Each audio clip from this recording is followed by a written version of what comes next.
thank you so much, Emily, and thank you so much, Caroline, for joining this conversation. I'd like to welcome all of you who are listening and who have tuned in and clicked the link for this Lapid Torch Hour. Karibuni sana, sana, sana, sana, sana. Sana. So this is an authentic space that is designed to acknowledge leaders in the marketplace and their journeys to becoming who we see today. Because behind every leader, behind every title, behind every major accomplishment is a person, a very real person, a person who has gone through process, a person who has many experiences that don't make it to the CV or to the website or to the profile. There's a wholeness in that person, and it's taken a process to get to who it is we see and the titles we attach to them. And we are so thankful for this marketplace leaders who have joined us for this first episode session of the Lapid Torch Hour. And we want to encourage everyone who is watching that this is also your story. That as you listen, that you may catch something that you can run with, a perspective, some encouragement, something. Just catch what is yours and run with it, because it's been spoken. We spoke Africa Rising for a very long time. And now we're at the place where it's no longer African Rising, but Africa, it is time. It is time to put our hands to the till. It is time to do that which we need to do. It is time to stand up. And there are those who've gone before us and are sitting in places where it's Pan-African conversations going on. And we're so glad to have two women who are sitting as, I don't know, gatekeepers in Pan-African situations as leaders. And today we want to hear who they are. Before those titles came, who are they? So we're having a Pan-African conversation with two women. And we're so grateful that they're here. So Karibu Caroline Ndirangu, who's joining us from Kigali, Rwanda, where she is based, and she's the Group Chief Financial Officer at Southbridge. Southbridge is a Pan-African advisory and investment company. They're doing amazing things. That's a conversation we'll get to, Caroline. And Emily Manjeru, thank you. Hey, she's teaching me how to host and moderate, and I'm taking in the lessons. Hey, and she's joining us from Nairobi, Kenya. And she's the communications manager for Africa at the Smile Train. And this is an international children's charity that's committed to restoring children's smiles by facilitating cleft surgery repair around the world. So Karibuni, so much. Thank you for accepting to join us on this space and this conversation. And just to make it clear, even where I'm seated, I am sitting here to glean off of your wisdom and off of your experiences as we just pay it forward towards a future that Africans take charge of their story. So it starts with us. So this is Lapid Leaders Africa. And Karibuni, I'd like to introduce right now Caroline Ndirangu to tell us a little bit about who she is, where she has come from, and particularly just to frame our minds for where we are going. We're going back, we're taking it back. And I'd like to just ask Caroline to introduce us to the young girl in high school and her dreams and her aspirations, and just let us into that space. And the question we're asking in that space is, who were you then? What were your career dreams then? Did you have any career dreams then? And how does the now look like when you look back into that place? So Caroline, Karibu. Thank you, Lapid Leaders Africa. An honor to participate in this Lapid Torch Hour. And thank you for Emily to join me in this space. So Caroline, the young girl, was a girl who was pretty determined to make something of herself. But as is typical at that age, maybe 17, 18, during my time, we used to fill out joint admissions board letters, application letters where you file for what is the course at the university you want to do. And I remember sitting with my parents at home, and the one thing I was sure is that I didn't want anything blood. So if it was doctor, dentist, no thanks, but no thanks. So what was left was my love for physics and mathematics, and biology and chemistry. Now that biology, the only angle of it that I could do was possibly botany. And so we filled out architecture as first choice and IT as second choice. And I honestly don't remember the other two, but those were the two contenders. And when the results came out, I didn't make the cut for as a course in architecture. And that really hurt me for a while.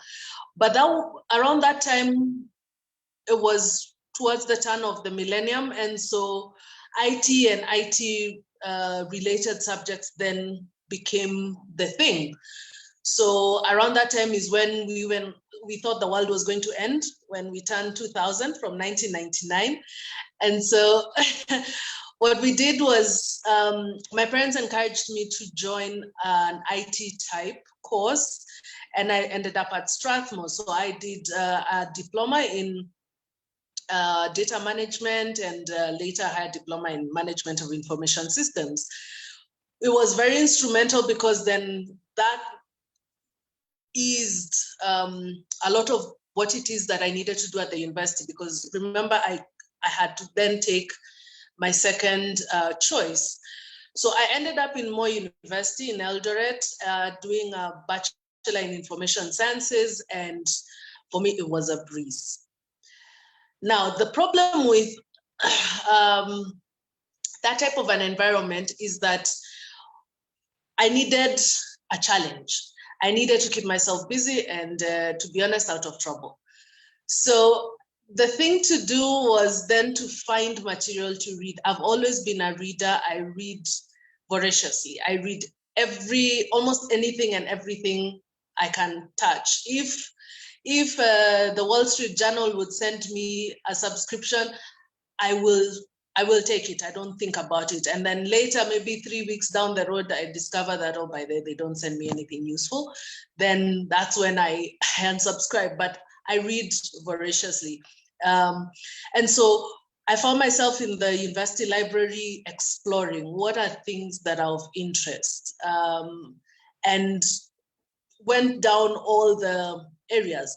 Funny enough, part of the course that I did at the university was, it required us to be in the library to understand how books are organized in the library, because part of information sciences is document management, document filing, archiving.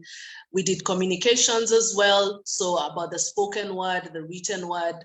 So, and those things then spoke a lot to me. But beyond that, I was, for lack of a better word, thoroughly bored. And around that, if I may go back a bit, around the time when I was graduating from high school, my mother was retrenched from her place of employment. And I remember it really hurt her emotionally. She struggled with not being able to have a place to go in the morning. She struggled with not having her own money. And basically, you wake up in the morning and you have nowhere to go. And I now that I think back, I see a woman who then now had to transform herself. She had to do something different. And by then, my mother had been dabbling in all sorts of businesses. Believe it or not, she was a franchise owner of grocery shops. And we actually did support those businesses by delivering the supplies to those shops. So we cooked crisps at home and popcorn, and we would package them, seal them, and drop them at the various points together with my brother and my cousin after school. And so when it became apparent that now she needed to do this more and more, I think it took away from her I think the pride with which she worked. And for me, that was one of the things that triggered me to start to think about enterprise. And who is this that would wake up in the morning and just fire everybody in the company? Because they were, I think they terminated close to 400 people in one afternoon. And it made me think about why it is that an organization would wake up in the morning. They seemed to be doing well. They were in the media. So it's not that it was a secret. It's an organization, a well-known organization that then just fired everybody. Why would they do something like that? What was the thinking behind it? Who are the leaders who come up with those kind of decisions? And so I ended up down the enterprise route, looking to understand macroeconomics, microeconomics, business development, economics. And I read and I read and I read and I read some more. So, inevitably, like I said, because I had done diploma, and the higher diploma was 18 months worth of study. So, which for a 4-year course, it shaved off a significant chunk of what would be focused time. And in the way my university degree course was structured is that year one, we would then double in all sorts of subject areas that were, in my view, not aligned to the course, but enough to fill in the time. So I remember around that time, we went to one of the campuses where we learned botany and zoology and communications. And that is when I was sure that, forget my sciences, let's play around with then the mathematics.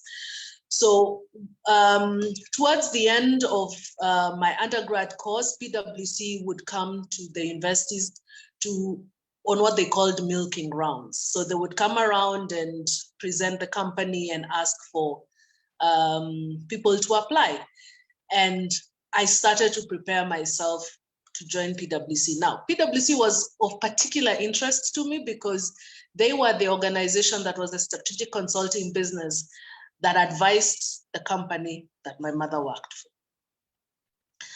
So it was almost,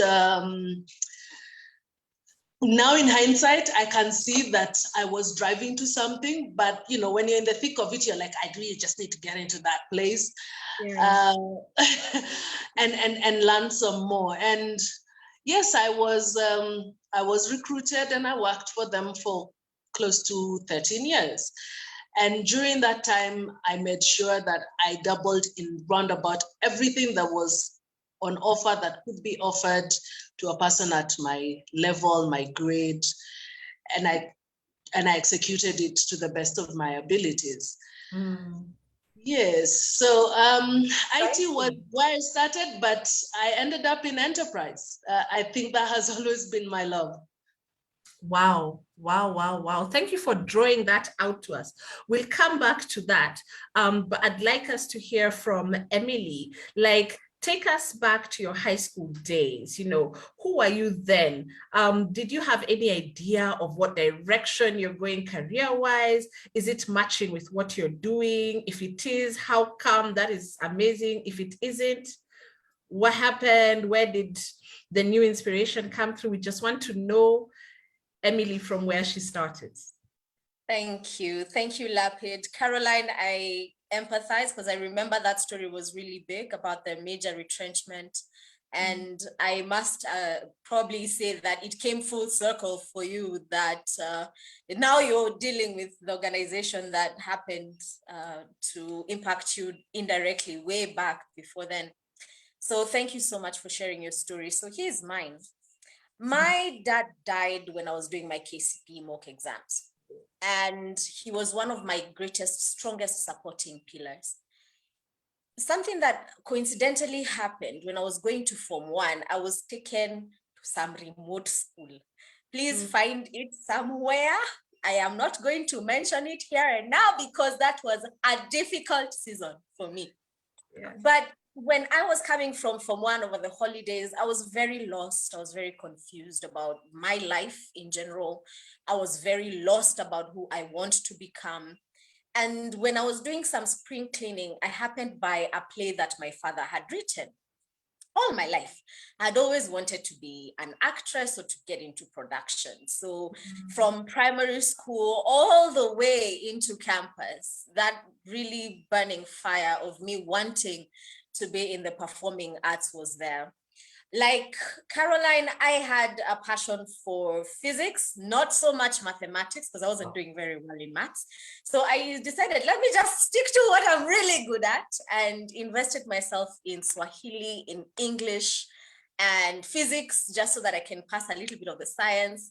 Chemistry, not so much. So I loved geography, and I am glad that that season was very eye-opening for me.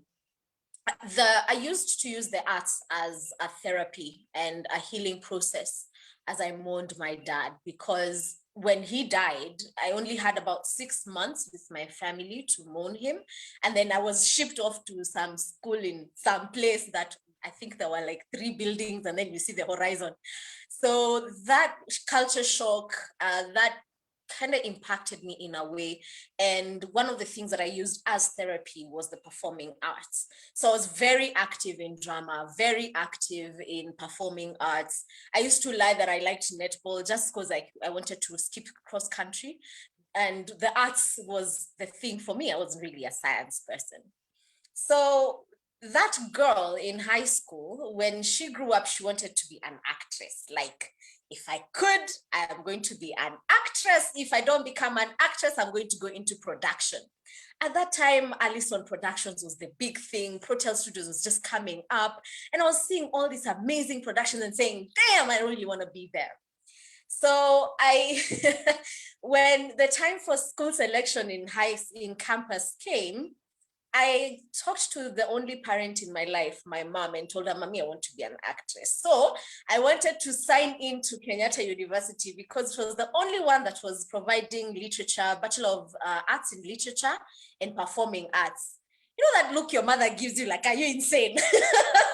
Are you mad? Because there was no way this was going to be of benefit. But inside me, there was that fire that I really wanted to just honor my dad and probably just do something in the arts, because that was something that I really enjoyed. I'd happened by some of his pictures, him being very bony but very handsome and dancing those traditional dances, you know, and that kind of kept ringing very actively in my head. So to compromise, I negotiated with my mom. Okay, fine. I cannot go to Kenyatta University to study that. I cannot study literature, but I am willing to negotiate. Is it okay if I studied journalism in campus? So I had to go through a lot of hell blows, because she's a civil servant. I had to go through enough hell blows. I had to go through Ratansi Trust, CDF, all those kinds of investments, because we were not very well off financially. And remember, I have also siblings behind me because I'm the first of 3. The second one is a sharp child. My brother is sharp. So he was able to take himself through school. But of course, having one pot taking care of all 3 of us. My sister is just about to finish, was at the time when I was finishing high school, was now getting into candidature, I think. I forget, we are all old now. So my sister, my mother, my brother were all pulling into one tap of income to try and take us to school. At the time, you know how families, you rely on your in-laws, you rely on everyone and anyone who can come through for you. We thought we had that clout, but unfortunately, that didn't come through. And my mother, determined as she is, she's one of the most highly focused people I've ever experienced in my life. In fact, I look at her and I'm wondering, how did you take 3 young children through high school, through private campus and still went and did your master's. I mean, she's one of my strongest inspirations, if I'm going to say that. So when I went to USIU, because that's where I studied the Bachelor of Arts in Journalism, that kafaya was still in there, and I still needed to heal because I was grieving. I never had enough time. And I went straight into drama festivals. In fact, I remember asking, you know how on orientation you're asking, is there a drama club? Because that for me was the only thing that could anchor me in studies. So going through campus was great until, let's cue in the song from Friends. It seems like you're always stuck in second year. I got knocked up and got pregnant. So I'm a whole 19-year-old with this big ambition, very outgoing, very social, but here I am, I'm pregnant. So I got pregnant, and my young, amazing human being came in 2007, which was around the time that we were also going through our own political situation. And then you can imagine you're living under the roof of a single parent. You're a single mother yourself. You have your siblings who are looking up to you. The whole society is like, oh, Emily got pregnant. And then everyone is thinking that you have absolutely disappointed your whole society. So when I went back to campus after my maternity leave from school, I decided I'm going to just make the best out of it, because everyone is going to judge at some point in their lives. But whatever the circumstance, whatever the situation, you just have to keep going. And I had a lot of energy and strength from my son. So when he came on board, I figured that I have to do it or do it well. So there was no choice in between. And fast forward, I still wanted to go into production because I felt that that was something that was amazing.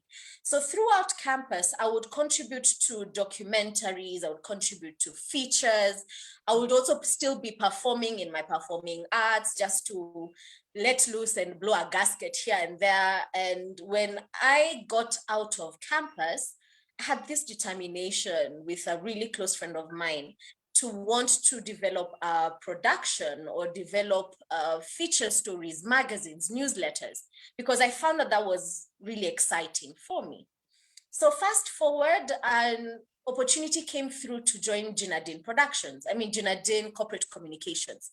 I was thinking to myself, I love the fact that they have a production team. In fact, I was very shocked when they asked me to join the PR and especially the media relations department, because that was all, first of all, it was all men.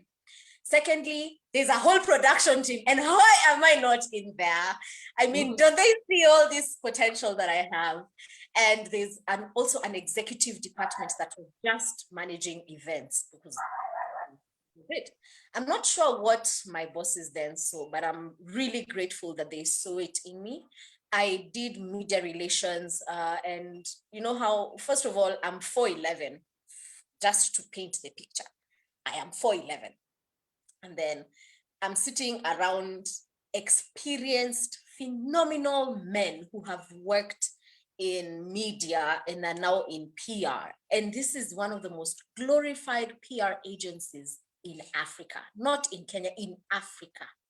I am an intern wondering what in the world is media relations. I have never worked in my life in a media house, let alone know what it means to be in media. But here we are. So as we go along with this life journey, I realized that, well, this is something exciting, but if I could, I'll possibly chip in one time, two time, and perform in some TV show somewhere, a cameo shoot here and there, a film all along the way. So until now, I think I have been in bits and pieces of media just to keep that fire burning.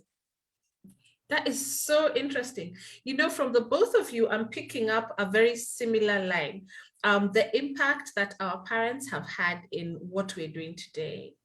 And I'm jumping in there because as Caroline, you were speaking, I literally saw myself in your story, in that the work that your mother was doing, she involved you in it. She involved you in the serving the enterprises that she was doing on the side. And that also started to shape your mind around what you're doing today.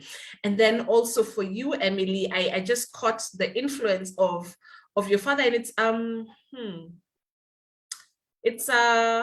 romantic in a beautiful way, because in many ways, yeah, it is, because in many ways he's still with you, because you picked something from who he was, and literally you are able, or fortunes have come out in the sense that you are able to translate that into who you are now and the doors that have opened for you now. So what has struck me is that we are literally the place of our parents informing who we are right now, whether we wanted it or not. So from both of you, I saw a bit of me, because I remember my mom used to take us to work, and she was working in PR before PR was a thing. And she would take she'd take us to work, and we were basically the people printing programs and collating papers and, you know, all that kind of thing, running to get this printed, get that bound. I did that work for my mom, and in a very big way, here I am doing communications and marketing, and you're thinking, wow, mom, I tried to run away from what you're doing, but here we are. You know. And Caroline, I see the same thing in you. And then even as you're celebrating what your mom was able to accomplish in supporting you, Emily, I just hear a celebration and an acknowledgement that our parents are, whatever they have seen in us, they know who we are. They know who we are, no matter what kind of relationship we have with them in that moment. They know us, one or the other. They have poured something into us that is still forming where we are going. And it's amazing, because it's a generational story. So picking on that generational theme, if I may call it so, we are in a place right now in our careers where we're getting to a place where we are onboarding a new generation into the office. We are engaging with somebody earlier today called them a whole new breed of human being in the office, because they're not taking, they're not, we have refused to understand them, or they have refused to be understood. I don't know, but there's a new generation coming into the workplace. And I just want now to get from each of you a sense of that journey into the workplace and what it has been like for you. What ideas did you get into the workplace with?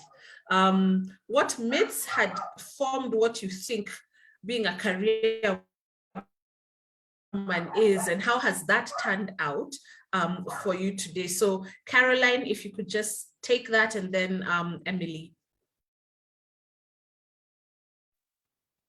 Okay, interesting angle.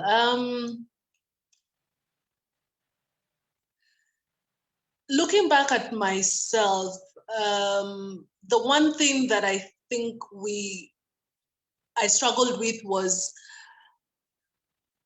who are you and how does all of this fit in? Because as you were saying, is that we've taken aspects of our parents and owned them and carried them into the future.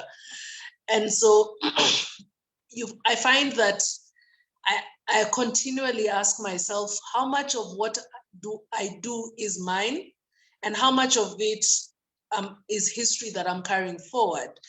And maybe that's the one thing that these new humans are doing, is that they are taking the future into the future.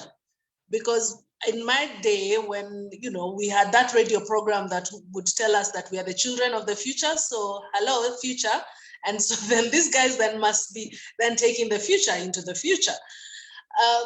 And so some of the things that I have experienced is that employers are seen to be very selfish. And I've been an employer and an employee. So after my 13 years in PwC, I actually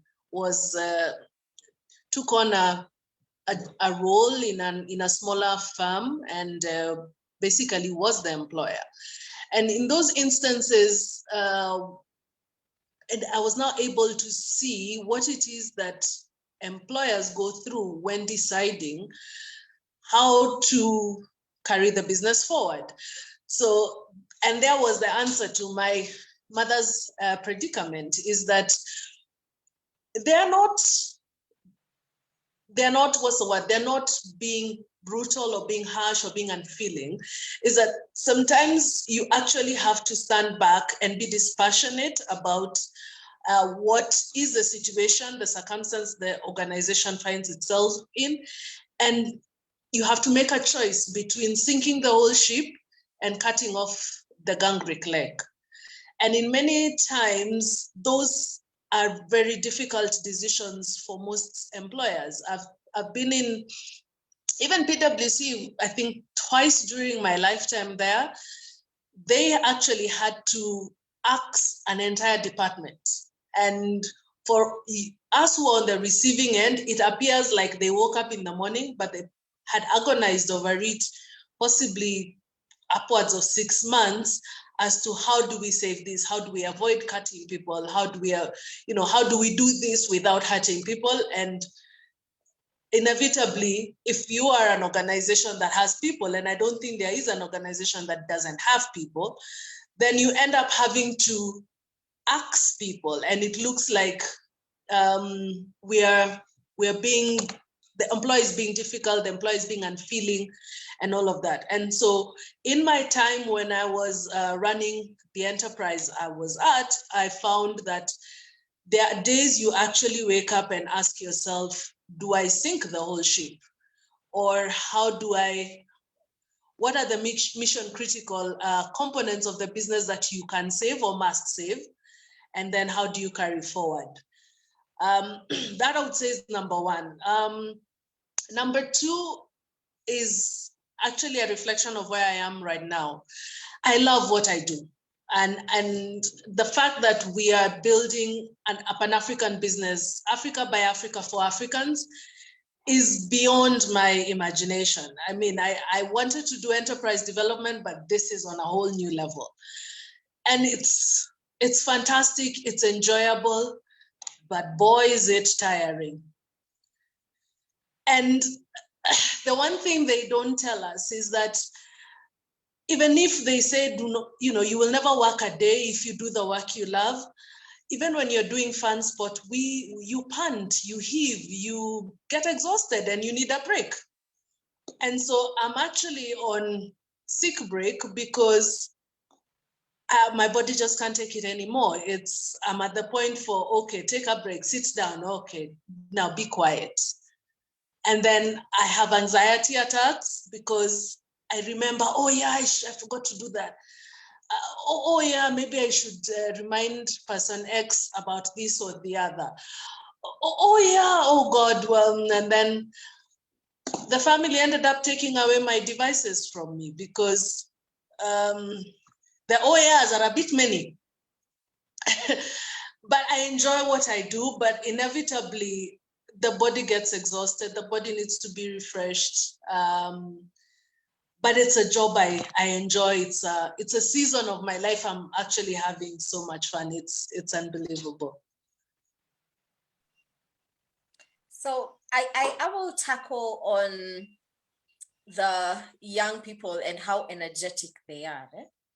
Let me tell you, if there is a generation that is teaching us something, is this particular one on being dynamic, on being really fast in terms of being adaptive, and also being innovative.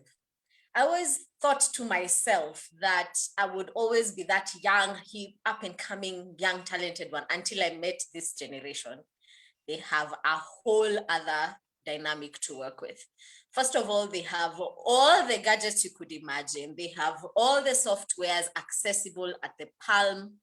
We at the time, for me, it was something as I only got to experience computers when I got to campus. Like in high school, it was on borrowing basis, like very little. But for them, they have exposure to a lot. And so that means that you have to either consistently listen or also get them to ground down. Getting young people to get rooted is very difficult. And I think it also taps into what we also experienced when we were growing up. Young people are always energetic. When I think about how energetic I was and how panel beating was so important to just, first of all, create the realities that you're meant to face and also show some amount of future ahead, that was very important for me. I had great foundations, not just at my first place of work, but also at home, to create the realities that it's not always going to be rosy, but at the same time, you also have to keep evolving with time. So these younger people have a greater exposure to all these things that I'm mentioning, because I'm always looking at my son who's 15 now, and I'm thinking, young man, like you already know things about my phone, you already know things about friends, girls, name it, you know? It's not like it's anything different. So the important thing that I think also COVID taught us is working with them, but also helping them stay grounded. And I appreciate Lapid because that is what it helps do.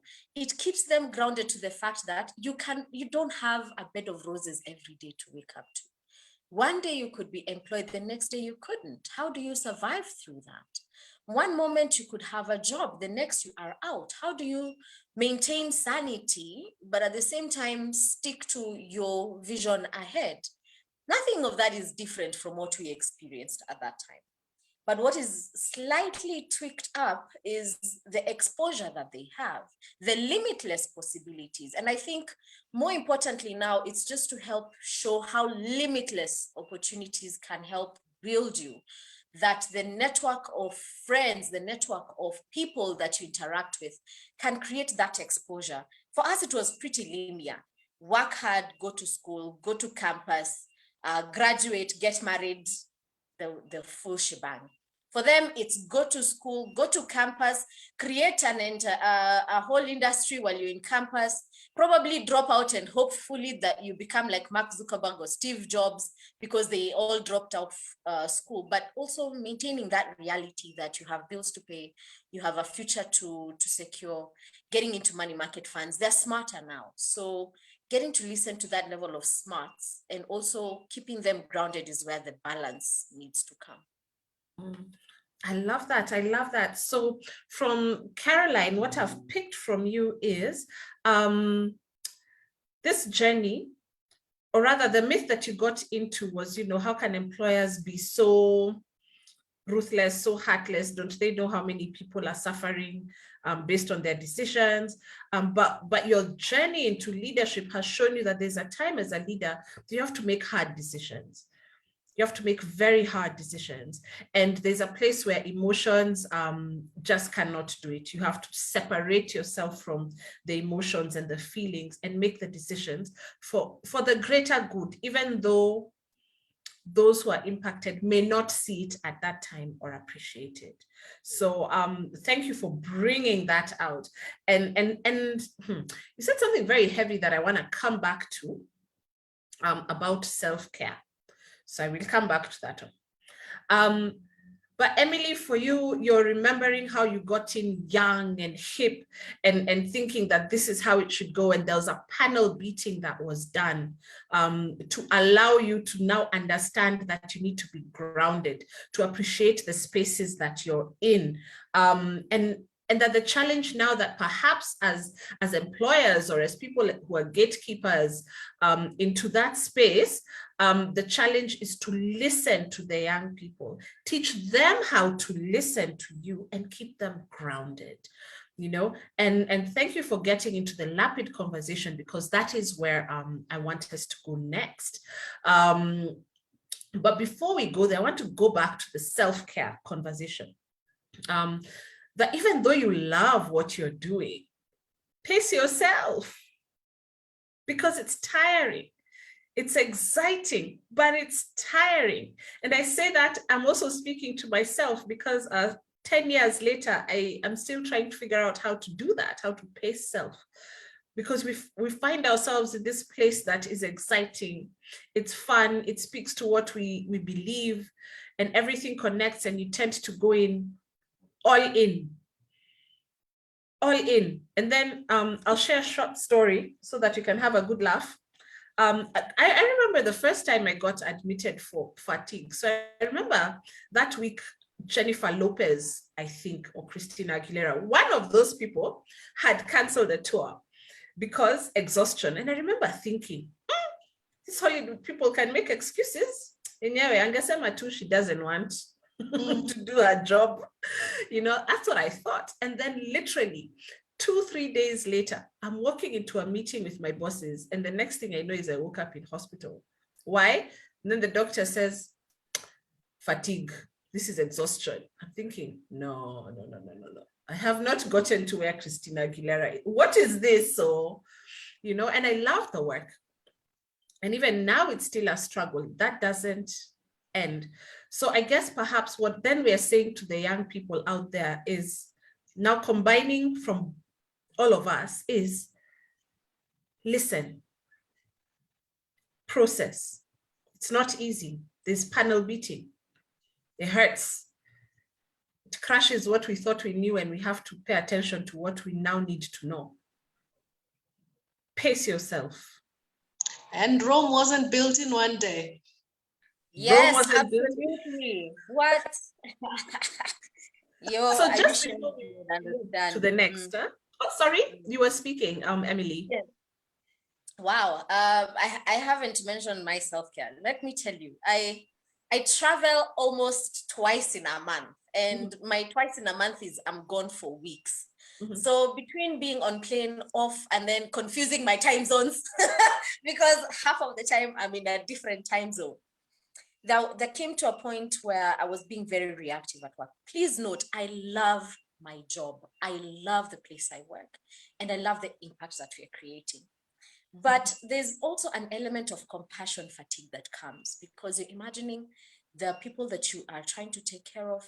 You also have your family, you also have your friends, you also have to be there for one another. And COVID was not helping. I even decided I'm going to go to school.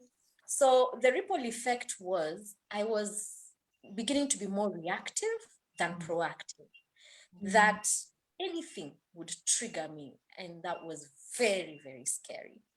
I had to have a candid conversation with my boss, and I told her, I'm very overwhelmed. Like right now, I can't focus. I was asked a very simple question. When did you take your leave? And sometimes we take for granted because we want to earn that money. You know how you want to earn the paid leave and you want to accumulate the days so that you can be paid back? Please note, for every opportunity that you take away from self-care, it will come back, and it comes back hard, and especially when you need that energy the most. So I'll underscore the importance of self-care, properly resting, taking away all the gadgets, Carol, Caroline, just so that you can re-energize. It's really, really important. But I'll tell you how I re-energize to your question, Lapid. I almost said Lapid. But Cindy! I should have changed the name, but it's so good. Anywho, so wow, I love the tangent. This is great. I have so many questions and other tangents that we're thinking about. But now the next place that I want us to get into is a little bit about what we do and why we do it. But before I get there, this is the point where we talk about Lapid Leaders Africa.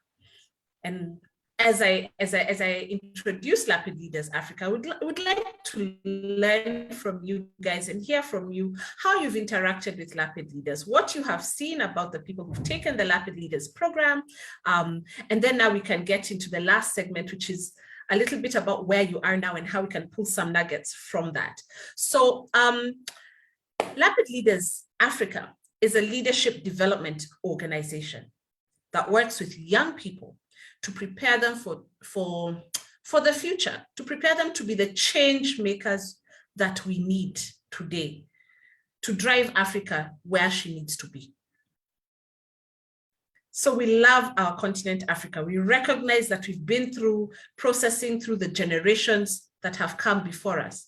But we stand at a very pivotal point where there's another generation who's going now to take that which we have learned and understood of the world and take it forward. So Lapid Leaders is literally in the business of preparing them by taking them through the flagship program, which is the Lapid Leaders program, which is broken down to 3 pillars, which is Lead Self, Lead Marketplace, and Lead Africa.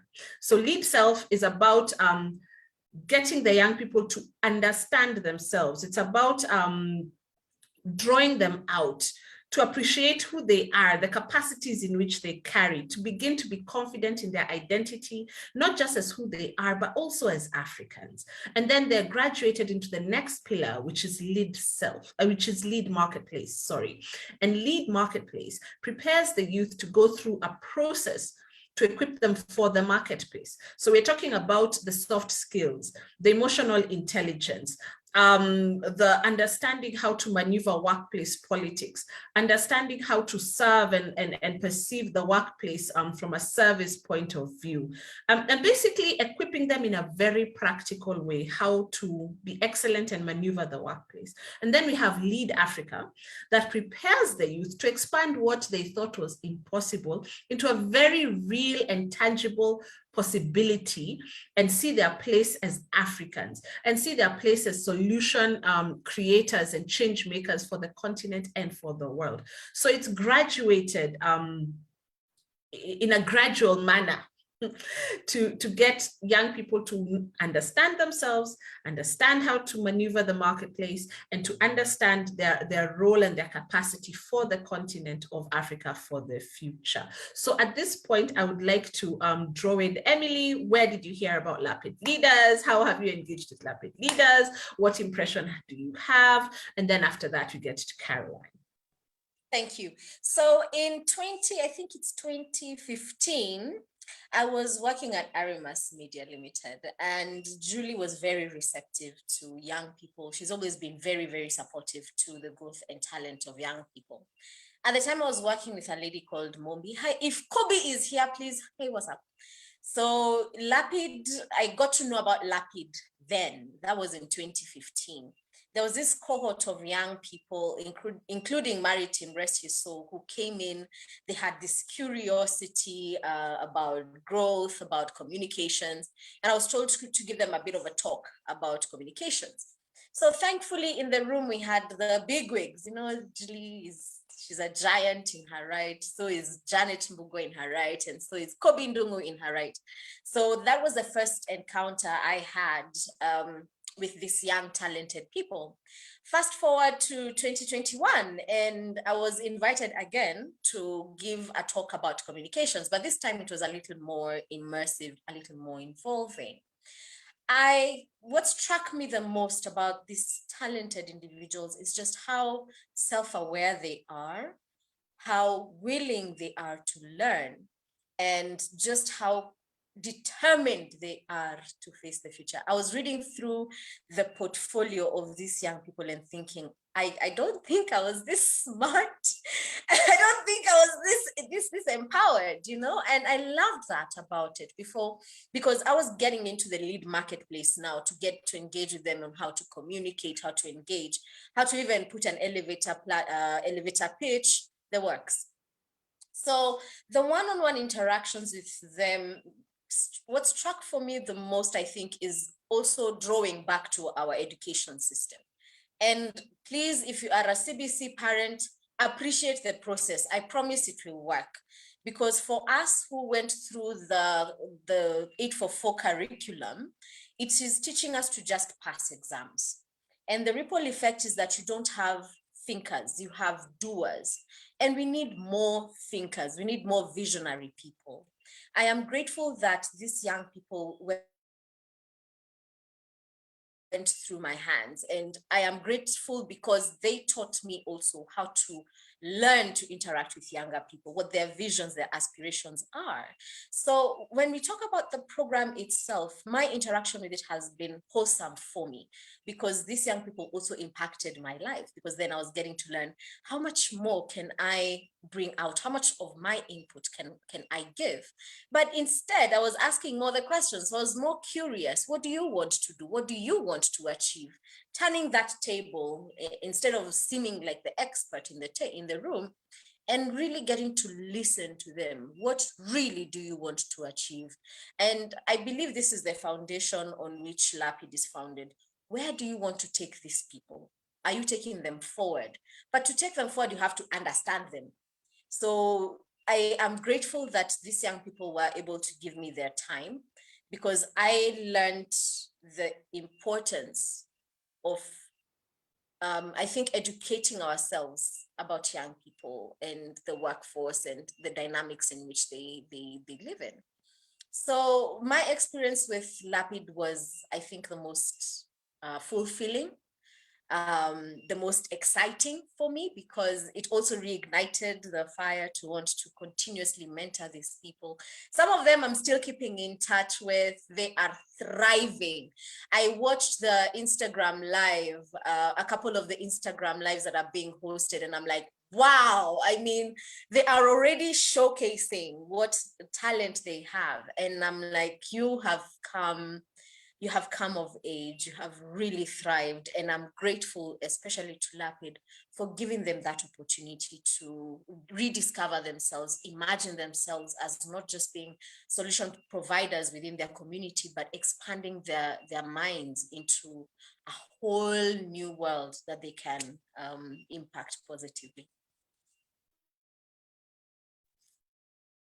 Wow, that is so amazing to just hear that journey. And thank you for mentoring and pouring into this generation. And that's what we call paying it forward. Caroline, we'd like to hear from you on this. So I know Esther from PwC. So when Lapid was starting, we sat together and she asked, there goes my voice. And so we sat together, considered all sorts of approaches to this. And since inception, I have taught and facilitated the Women in Leadership class for Lapid, for all the cohorts. It's something I enjoy to do, and something that is derived from coaching many other women. So I have coached possibly upwards of 40 women in my work career. And amongst the many things I learned as we were doing coaching was that we all experience the same problem. The depth or breadth of the challenge is dependent on how tall you stand. And so I saw in PwC, in HLBC, where I worked, even in Southbridge, I see it to date, that history continues to repeat itself, and we find that we continue to go through the same challenges. And so in the first time that I led women in PwC, it was to actually help coach the women. And I had men in the group, but mostly my heart has always been with the women. And I teach the class from the view that in as much as society has structural leanings that do not support women in leadership, women themselves have, one, bought into it, and two, perpetuate it in a way that then we feed the stereotype. We feed the stereotype in the society, and we feed it to ourselves and to the other female folk we deal with. And that is a class I thoroughly enjoy and will continue for as long as God gives me grace to carry it forward.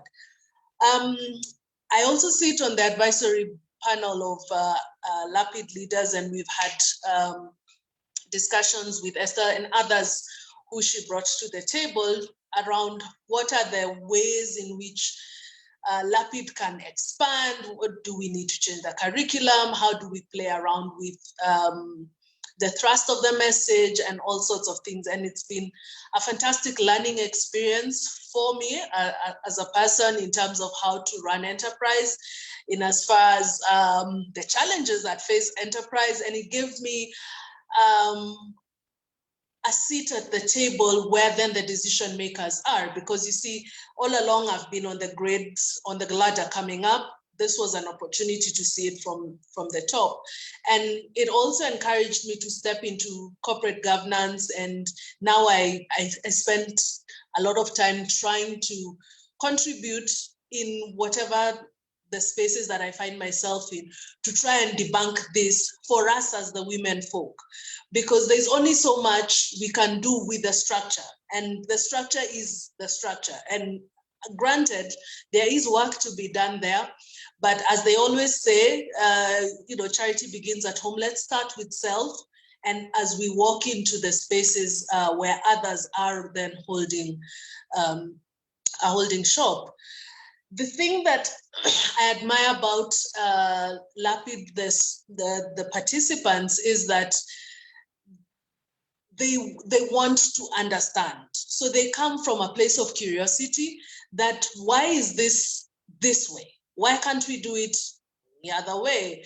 What is the thinking behind this? Why do people do this? Why don't men do this? Why is it that women are the ones who do this? And that curiosity helps in taking the classes forward and moving them forward. And that curiosity, I think, is the one good thing that this new generation has, is that because they ask the questions, one, it forces us who have lived those within those structures to actually pause long enough and ask, actually, yeah, why do we do that?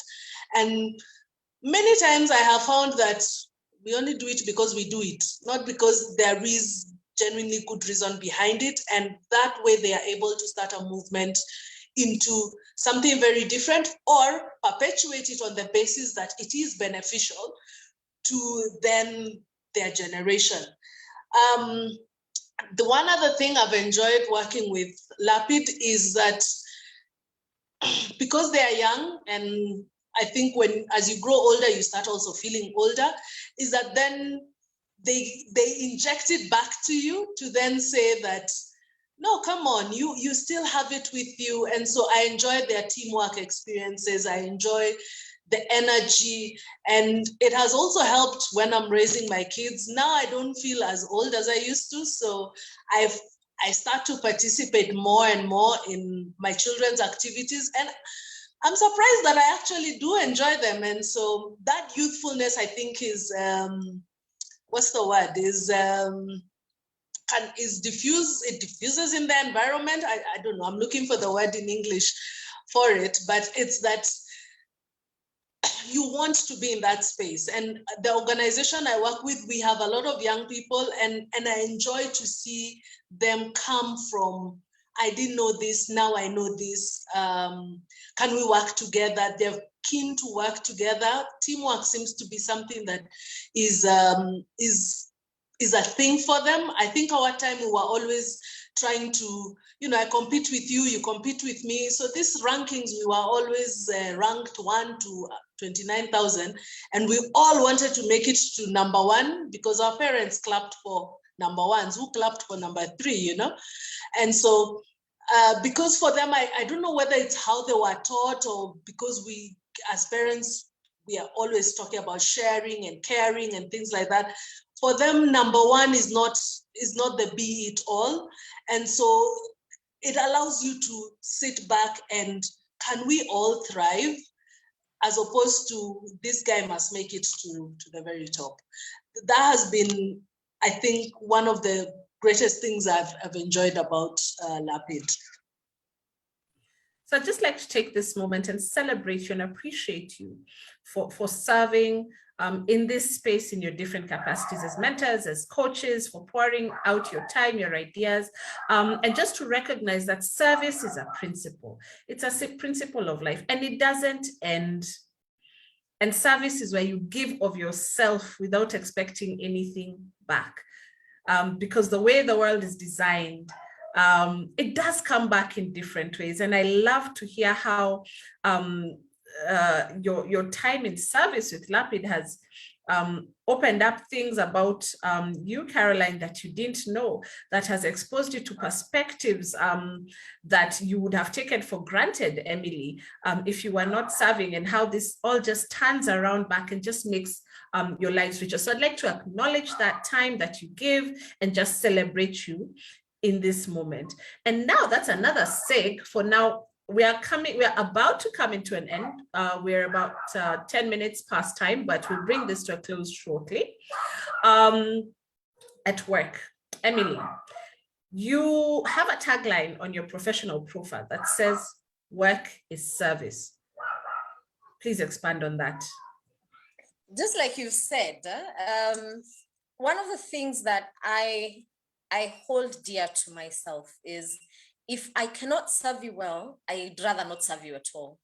This came from, like the whole journey, my entire career, I have always thought, if this person is able to get the best out of me, can I make that a ripple effect on the next person and the next and the next? It's absolutely thankless, and it's very draining, and it has its moments. But there's that fulfillment of seeing the excitement and the gratitude, and that has no price tag on it. Every time I get to work, I'm imagining I need to write a story that will impact someone and empower another person who's going through stigma associated with cleft. I am also a Rotarian, and I'm also a Toastmaster, currently serving as a president. In both of them are volunteer organizations, so there's no money that I'm being paid. But I have grown as a person. By making sure that I consider it a service and not work, it helps put in my frame of mind as the person who's going to go through my hands is going to be either positively or negatively affected. So why don't we just make sure that it's positive throughout?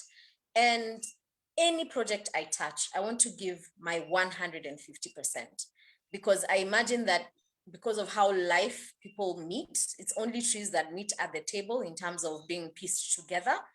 But because people meet at certain stages in life, I always want to make sure that regardless of who I meet, that I have served you previously as best to my ability.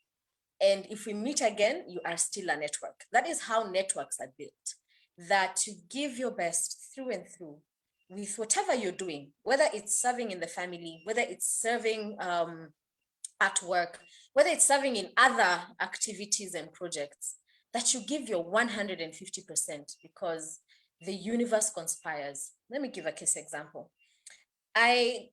As the president of Rafiki Toastmasters, which is where I have learned also my public speaking and leadership, I know people know me in that circle as being highly energetic. And the opportunities I have received thanks to that is it has continuously grown me as a moderator, as a public speaker. At work, I have found myself being called upon to represent my continent at African events. So the ripple effect is that it may not necessarily be financially tangible, but someone is watching. Someone is tracing your journey and seeing, okay, this person, they are consistent at doing something. This person is good at doing this and doing that and doing the other. In that regard, I have also gotten to learn my strengths and really capitalize on them. I have a coach who taught me to look up Gallup, which is a strengths finder app. It's a strengths finder test. And I found that one of my key talents is being a developer, an initiator, an innovator, and a creator, and also an empath. These ones have contributed heavily to how I'm able to take care of people, because my bosses, my directors at work, they are very hardworking. They are movers and shakers in this continent. And you can't imagine, at the very least, letting anyone but yourself down. So because of how forward-thinking they are, it also inspires me and challenges me to want to give of myself, of my talent, study more, work hard on myself, invest in myself, because the spaces that they are pushing me in are spaces where I am dealing with top-level elite and hardworking people, but still being humble enough and modest enough to sit with patients who are struggling to afford quality healthcare. So that balance between the most ignored, the vulnerable communities, and being able to sit in the same table as ministers of health makes sure that I put myself in a space where, if these are the people who will interact with me now, what about the people who I will continuously meet in future? So that is why I always, in everything I do, consider work as a service. And to Caroline's point, where you feel like you have never worked a day in your life because you're having fun, yes, continuously have fun, because that is where you spend nearly 12 hours of your day. So yeah, that's my life in service kind of. I love that. And just take a moment to celebrate that, because what you have also said, what I've heard you also say, I just don't want to let this pass, is that for you to be able to carry people who would not have the opportunity to be in the room, you have to take time to develop your own capacity.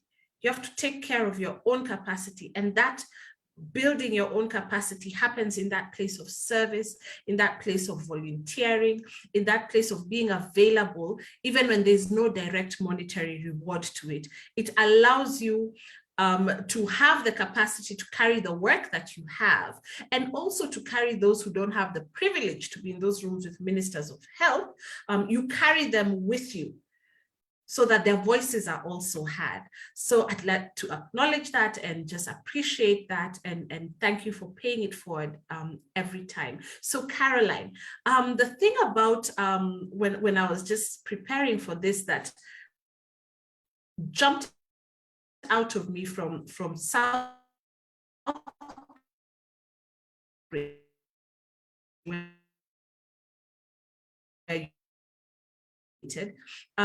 is a statement. How does that connect with? Mutindi, you were breaking up quite a bit. I didn't hear you. Okay, where did I drop off? The word jump. Oh, okay. So I'd like to jump into your story, Caroline.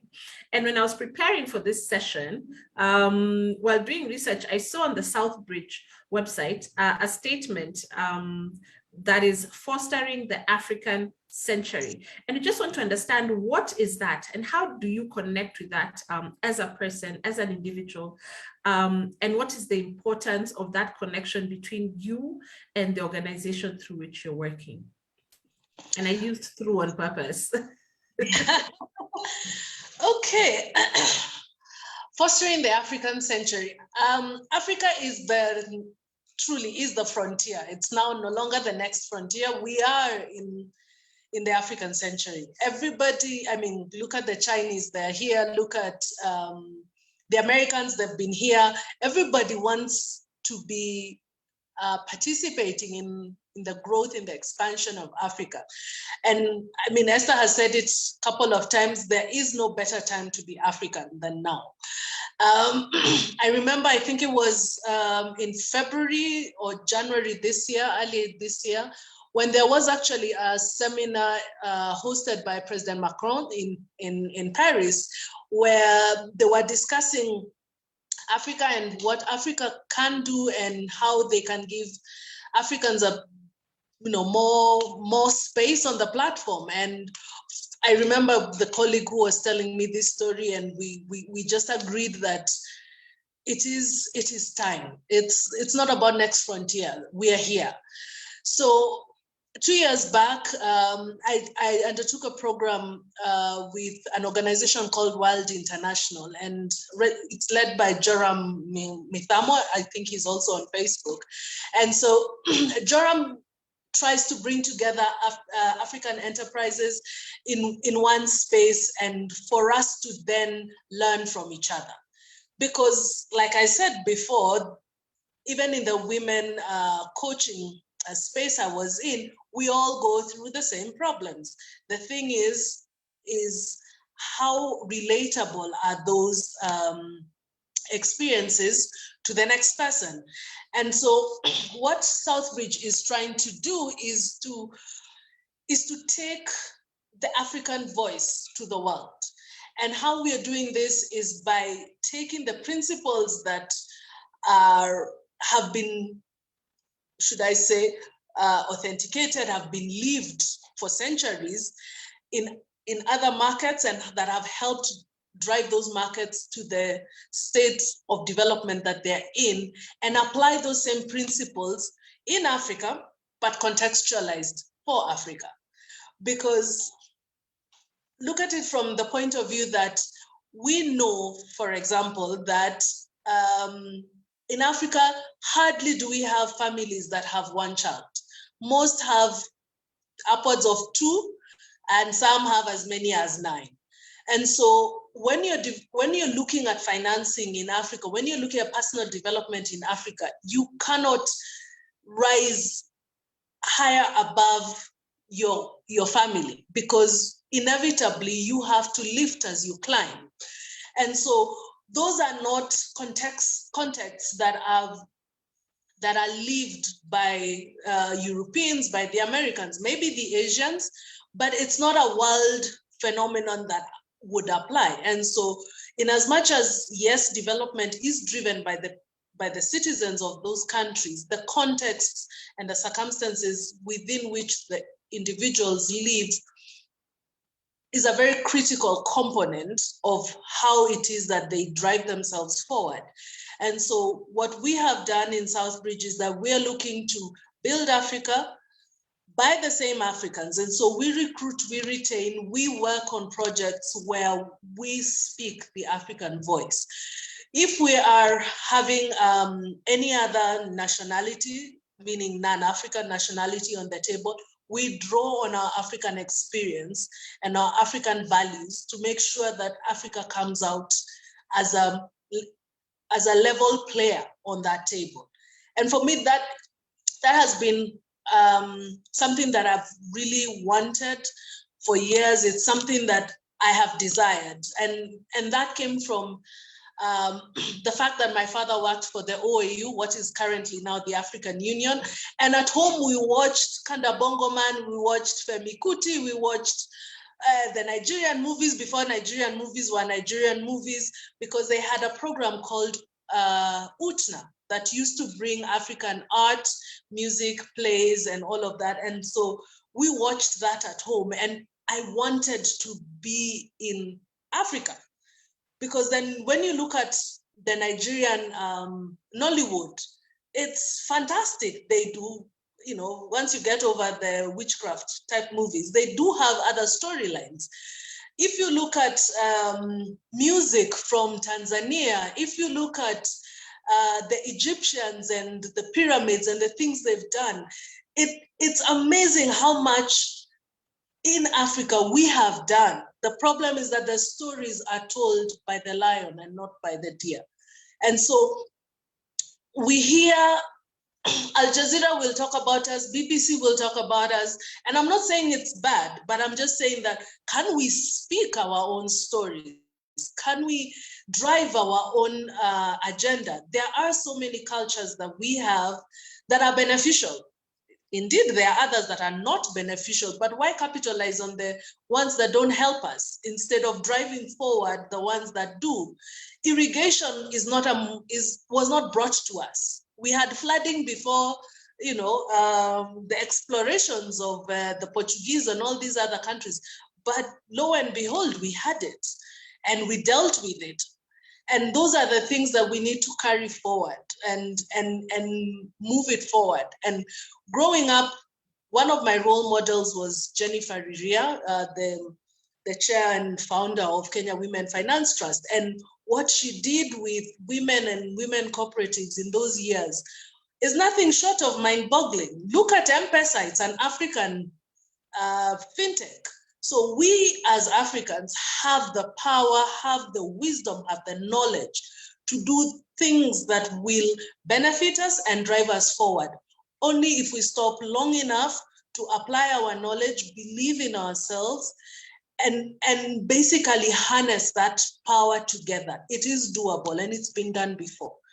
And so I'm really proud that Southbridge is looking to do that. We have offices in four locations, and we make sure that we recruit Africans first, because you understand what we need to do. You understand the context in the country you came from. And because it's the African century, there are very many Africans who are looking to come back home and to drive those initiatives forward. And I welcome all of you. If you're watching, if you have an interest in Africa, please come. There's never a better time to be African. Woo! Hey, my spirit is just, woo! Yeah, many things happening here, but that is so exciting because it is true. Africa, it is time. So for all of you who are listening in, Africa, it is time. It is now looking, the world is looking to Africa to translate who they are, to translate what they value, to translate what they need. The world is now looking at us. Are we ready? Are we ready? It is time. It is time, and we can't shy off. Whatever we bring to the table, our Africanness is at the center of it. Oh, that is just so exciting. And at this point, I'd just like to celebrate and acknowledge the founder of Lapid Leaders Africa, that is Esther Mwaneki.